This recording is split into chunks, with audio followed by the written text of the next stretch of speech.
Kyle Rivers, Daniel Cross, teen murderer, true crime story, Brookvale case, high school murder, friendship betrayal, envy motive, teenage jealousy, suburban tragedy, shocking trial, courtroom battle, acne medication defense, prescription drug claim, hidden evidence, personal journal, brutal stabbing, life sentence, first-degree conviction, teenage violence, small-town crime, national headlines, media frenzy, crime documentary, justice served.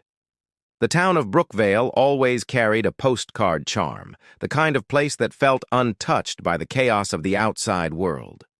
Nestled between rolling hills and wide-open fields, it was a community where families knew one another by name, and every street felt like an extension of home. On summer evenings, children rode their bikes until the sun dipped low, and neighbors gathered on porches to trade small talk. Crime was so rare that the local paper's front page was often filled with bake sales, school plays, and little league victories. For the people who lived there, danger was something that happened elsewhere, far away from their quiet routines. That illusion broke in the most devastating way on a warm July morning in 2014. It began when a jogger took his usual route through the wooded trails behind Brookvale High School. The air was heavy with the scent of pine, the sun filtering through branches, when something unusual caught his eye. At first, he thought it was just discarded clothing, but as he moved closer, the reality froze him in place. Lying among the leaves and soil was the body of 17-year-old Kyle Rivers, his face battered, his shirt torn, his life stolen in a way that was both brutal and deliberate. The scene was so violent it seemed out of place, as if some nightmare had bled into the town's waking life. Kyle wasn't just another student. He was one of Brookvale's brightest hopes. Tall, athletic, and always smiling, he was the kind of teenager who seemed to have everything ahead of him. He played varsity basketball, volunteered at local events, and dreamed of earning a sports scholarship. Teachers described him as charismatic and disciplined, the type who inspired others just by walking into a room. For his peers, Kyle was the friend everyone wanted, the one who made them feel included. News of his death spread faster than wildfire, shaking every corner of the town. Parents held their children tighter, and students, who just days before were laughing about summer plans, now huddled together in shock. Detectives quickly sealed off the area, combing through the forest floor for clues. The brutality of the attack suggested rage, not a random encounter. But who in Brookvale could have harbored such hatred for someone so widely admired? The questions piled up, and with each hour, the unease in town deepened. Rumors spread at the speed of whispered secrets. Some said it had to be an outsider passing through. Others feared it was someone close to Kyle, someone who knew his habits and waited for him to be alone. For the Rivers family, grief came with a cruel edge. They had sent their son out into the world full of hope, only to have him taken in a way that defied explanation. His room remained untouched, trophies lined up neatly on shelves, sneakers by the bed as if he might return at any moment. But the harsh reality was clear. Kyle was gone, and someone had wanted him gone badly enough to spill his blood in the shadows of the place he once called home. Brookvale would never be the same again. What was once a sanctuary had been pierced by violence, leaving behind a wound that would never fully heal. And as detectives dug deeper, the town would soon discover that the killer was not a stranger lurking in the dark, but someone who had walked among them all along. Daniel Cross was the kind of teenager who never drew much attention to himself. In the hallways of Brookvale High, he blended in with the flow of students, never loud, never disruptive, always appearing studious and polite. Teachers often spoke of him as a boy with promise, someone who excelled in science and math, the type who might one day become an engineer or doctor. Neighbors remembered him as quiet and respectful, often seen mowing lawns or helping his parents carry groceries. Compared to Kyle Rivers, His best friend, Daniel, was the shadow to the spotlight, an intelligent but reserved figure standing beside someone whose presence seemed to brighten every room. Their friendship had started in middle school, built on afternoons of video games, shared lunches, and weekends spent biking around town.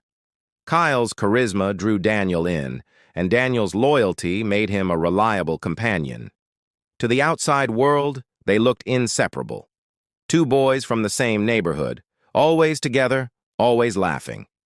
Parents liked the idea of their sons spending time with each other, trusting that their bond kept them safe and out of trouble. Nothing about Daniel suggested danger. He was the last person anyone would have considered capable of violence, let alone murder. That illusion began to crumble when police searched Daniel S.'s bedroom just 2 days after Kyle S.'s body was discovered. Acting on tips and inconsistencies in his story, detectives combed through his belongings. What they uncovered shocked even seasoned investigators.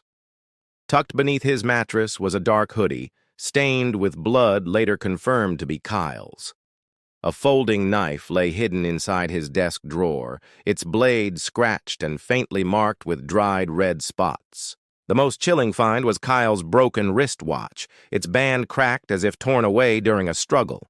Evidence like this left little room for doubt. Yet those who knew Daniel struggled to accept it. Parents of his classmates recalled him as a boy who stayed after school for science club. His own relatives described him as thoughtful, the kind of teen who never raised his voice at home.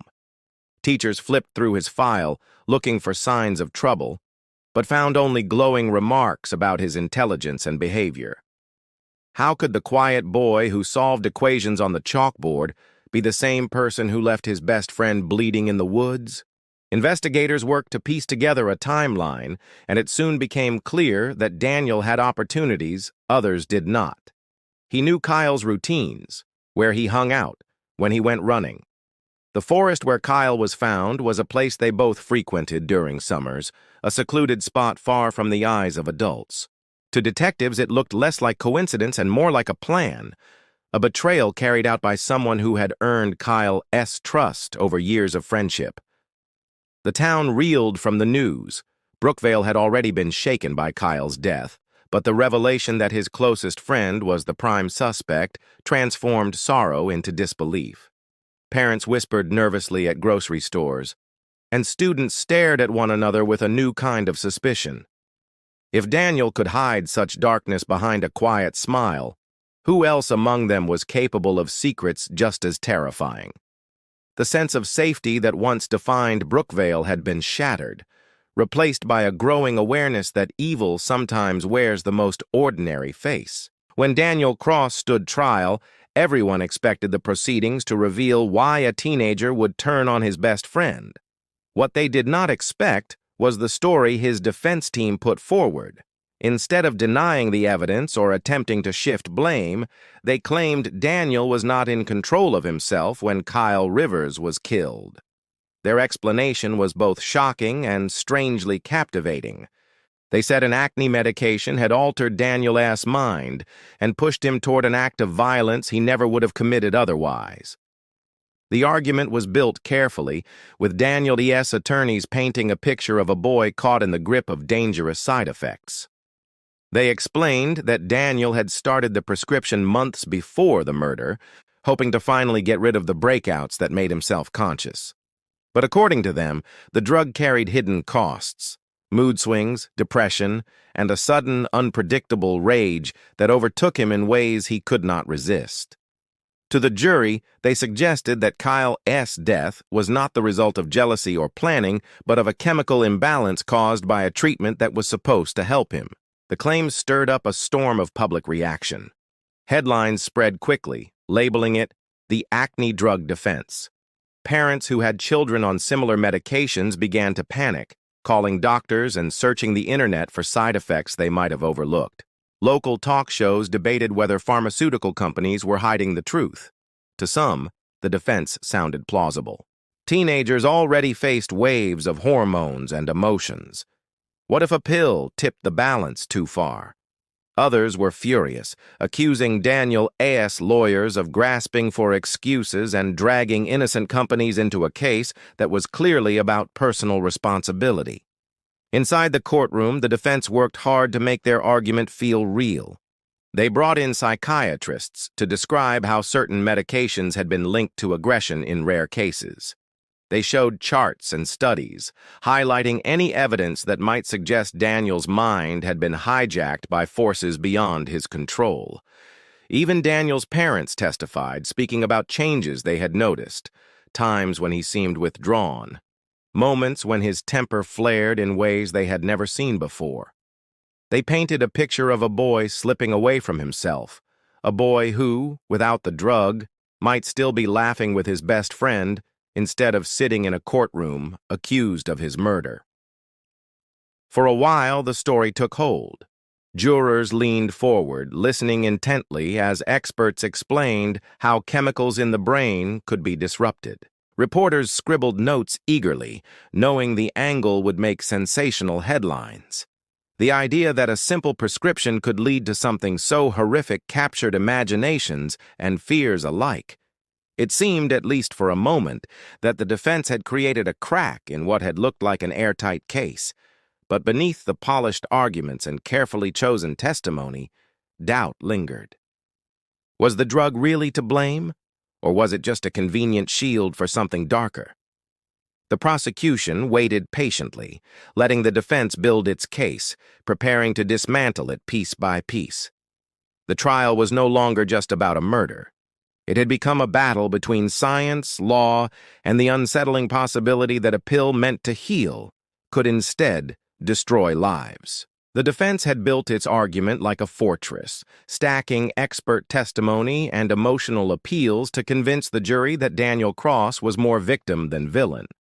For days, jurors listened as psychiatrists described unusual side effects, and Daniel's parents repeated stories of sudden mood swings that left them frightened and confused.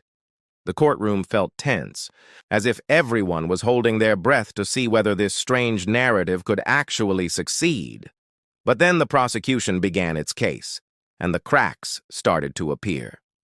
What prosecutors revealed changed the entire tone of the trial.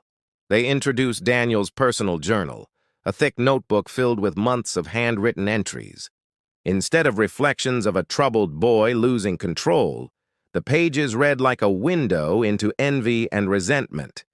Daniel wrote about living in Kyle Rivers's shadow, about feeling invisible next to his friend's easy charm and athletic success. Again and again, the entries returned to the same bitter theme. Kyle had everything he wanted, and he was tired of being left behind. These were not sudden impulses. They were carefully documented frustrations stretching back long before the acne medication had ever been prescribed. Jurors leaned forward as prosecutors read excerpts aloud. One entry described Kyle's basketball victories with scorn, calling them pointless trophies for someone who doesn't even work as hard as I do. Another described Daniel's anger after a party where Kyle drew all the attention, and then came the darkest notes, disturbing fantasies of hurting his friend, vague outlines of revenge that prosecutors argued were chilling precursors to murder. The courtroom, which had been sympathetic to the possibility of a drug's side effects, shifted in mood. This was not the voice of someone suddenly undone by chemistry. It was the voice of someone harboring resentment for years. Prosecutors also called classmates to the stand, each offering subtle but telling glimpses of Daniel's jealousy. Some recalled how he would go quiet whenever Kyle's name came up. Others remembered strange comments about wanting people to notice him for once. None of it sounded like the outbursts of a boy overtaken by medication. Instead, it painted a portrait of slow-burning envy that had finally exploded. The defense tried to downplay the journal, suggesting it was just teenage venting, the kind of dramatic writing any frustrated adolescent might do. But prosecutors hammered home the timeline. Daniel had been writing about jealousy and revenge long before the acne medication entered his life. The so-called side effects could not explain entries that predated the prescription. To the jury, the drug defense now looked less like truth and more like an elaborate smokescreen. The more evidence piled up, the weaker the defense appeared. Prosecutors showed how Daniel had hidden the murder weapon and kept Kyle's watch as a twisted trophy, actions that required planning and clear decision-making. They argued that his attempts to conceal evidence were not the mistakes of someone lost in a medicated haze, but the deliberate moves of a guilty mind. By the time the prosecution rested, the fortress the defense had built was in ruins. The Acne drug explanation, once shocking enough to dominate headlines, now seemed flimsy against the weight of jealousy, planning, and rage revealed in Daniel's own words. The jurors had been asked to believe a boy was controlled by a pill. What they now saw instead was a teenager consumed by envy, crafting a crime that betrayed not only his friend, but the entire town's trust. The final days of the trial carried a heaviness that weighed on everyone inside the courtroom. Reporters filled the benches, their pens ready to capture the moment, while parents of both boys sat stiffly, their faces pale with exhaustion. The defense had run out of ways to soften the truth. What had started as a daring argument about a prescription drug now felt hollow, its edges worn down by evidence too sharp to ignore. The jury knew they were no longer weighing science or chance side effects. They were deciding whether Daniel Cross had chosen to murder his best friend. As the closing arguments began, the prosecution laid out its case with precision.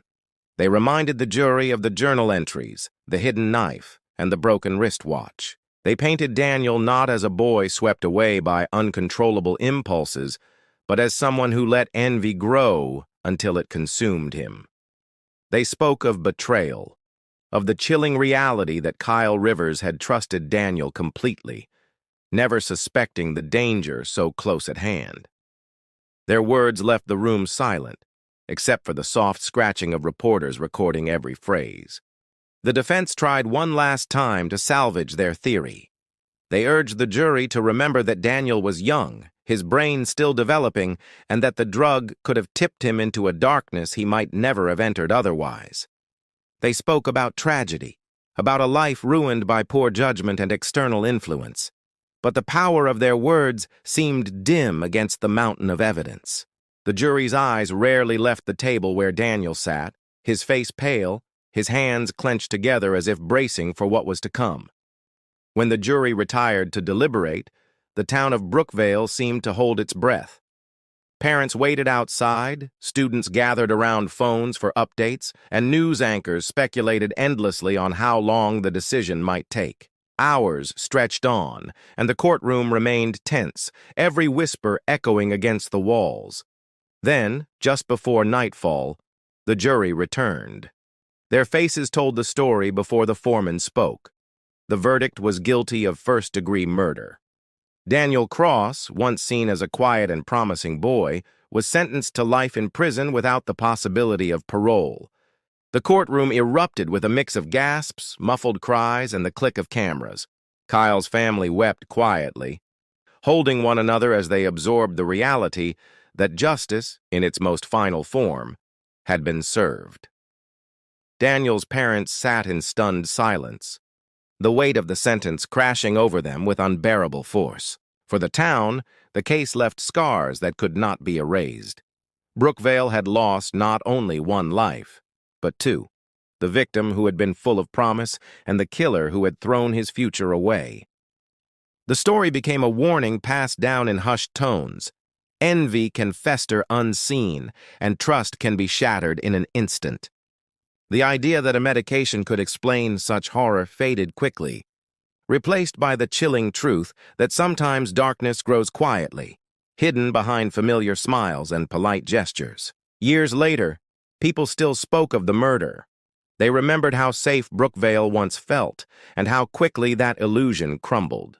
Kyle's name was etched on a memorial plaque at the high school gym, a reminder of the life cut short. Daniel's name lingered in court records and prison rosters, a symbol of betrayal. Together, their story became a grim lesson about friendship, jealousy, and the fragile line between ordinary life and tragedy. The echoes of the verdict never fully left Brookvale, a town that learned the hard way that even the most trusted bonds can conceal a hidden danger.